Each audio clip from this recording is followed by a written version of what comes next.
أهلا بيكم في حلقة جديدة من سلسلة الباب. أنا ليلى، وحكايتي النهاردة مختلفة.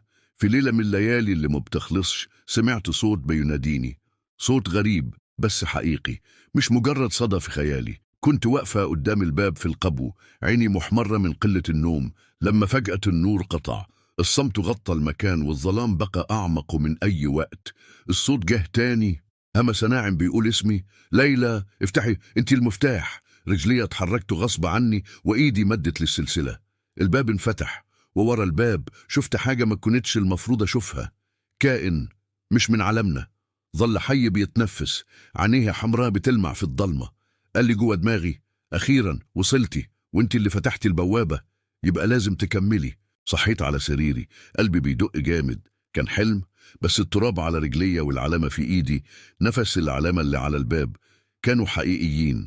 وبعدها جت لي الرسالة من المستقبل: ليلى، لو شفتي الكائن يبقى فات الأوان، انت خلاص بقيتي جزء من الحلقة. دلوقتي كل ما ببص في المراية بشوف حد تاني، حد مختلف. أنا مش زي ما كنت، وممكن ما أقدرش أرجع تاني. الحكاية لسه في أولها، وفي حاجات كتير هتتكشف في الحلقة الجاية. ما تنسوش تعملوا لايك واشتراك عشان متفوتكوش أي حلقة جديدة. وخلوا بالكم، مش كل الأبواب المقفولة لازم تتفتح. شكرا إنكم سمعتوني، وأشوفكم في الحلقة الجاية من الباب.